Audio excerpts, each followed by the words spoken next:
Hey everybody, it's Little Rocker Cutie 2005, also known as Andre, welcoming you guys back to Late Night Frights. Forgive me for the way I sound. I just woke up a little bit ago, but wanted to get my video done for you guys and get it uploaded and all. And before I get started, I want to welcome all the pre-members and people who have passed their trial and whatnot. I think I got to meet almost everybody in the meeting last week, so welcome on board, guys. I hope you enjoy your experience as much as I have, but we're going to get started. It's our supernatural theme this week, and I decided to review a favorite of mine. That is the John Carpenter directed Stephen King adaptation of Christine. This is probably one of my favorite supernatural movies. I've seen it probably, oh gosh, I don't know how many times since I was a kid, but it's basically about this car, and her name's Christine. And there's this nerdy kid named Arnie who pretty much buys her, fixes her up, and you pretty much find out that this car is possessed by like some kind of force, and it's like really protective of Arnie, like from all the way to the songs on the radio, which basically, is basically, her speaking. She speaks to these old 50s songs on the radio. Mostly it's like, songs like, there's an old one called Little Bitty Pretty One. There's stuff like, I know there's this one, it's like, the lyrics go, I'll forever love you the rest of my days, something like that.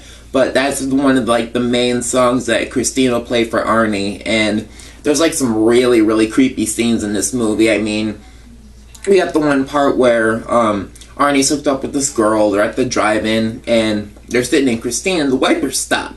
Well, Arnie gets out to fix him, get him going again, and all of a sudden, the light, there's these weird lights in Christine's car that get in Christine, they get all bright, and the radio comes on, and the girl starts choking, like Christine's actually trying to kill this girl.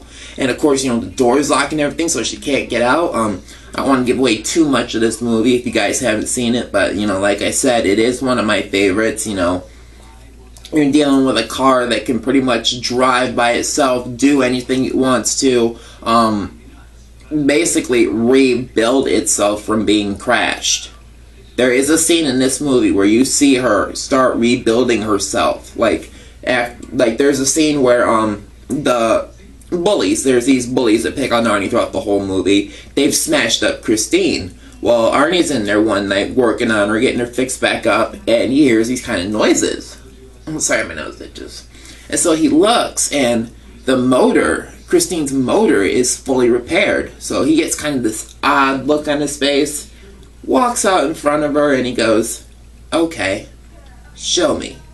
So then that's when you see her start to rebuild herself from the ground up. I mean, just totally. I mean, everything that was smashed, just rebuilds itself all together. And, it's pretty much when he finds out, this car is more than a car. I mean, there's, like I said, there's some kind of, like, force, or I would say, like, demonic spirit in the car that kind of controls it. But it's a really cool movie. I mean, if you like seeing, if you're like me and you got picked on in school, this is the kind of movie you'd like, because, the bullies get theirs in the end, which is really cool to see. I mean, it's just, John Carpenter did a fantastic job directing this movie. I think it was made for probably like $9-10 million, made $39 million at the box office, but that's a pretty good profit, I think. But because this underperformed, Columbia was expecting more from it, and because The Thing had tanked the year before, and like I said, Christine underperformed, Thing tanked, so John Carpenter was basically fired from directing Firestarter, which was going to be his next project.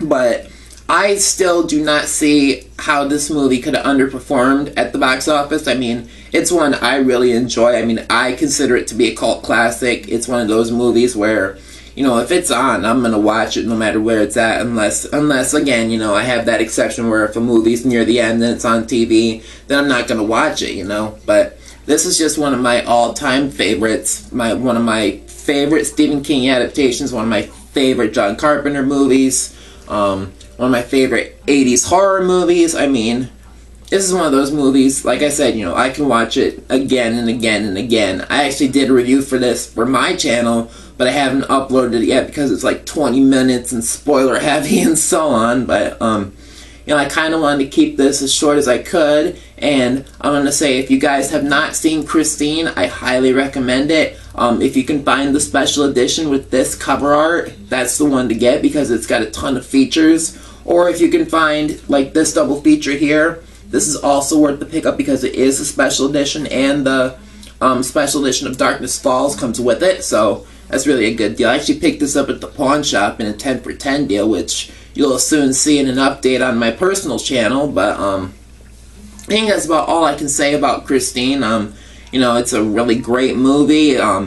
You know, great horror movie, great supernatural movie, because you never know what the force is that's controlling this car, which is kind of cool about John Carpenter. I think he likes to leave certain things to the unknown, and he took a lot from King's book and changed things around, which in my opinion made it a better movie. But, you know, like I said, if you guys have not seen Christine, I highly recommend checking it out. But once again, it's Little Rocker Cutie 2005, also known as Andre. I'm telling you to enjoy life, enjoy some Skittles, enjoy some Starburst, keep it forever horror, guys. And in the immortal words of my faithful partner Chris, or Buffy's Eating Man on my channel, he always says, eat some chicken, and I'll see you guys next week on Late Night Frights. Bye, guys.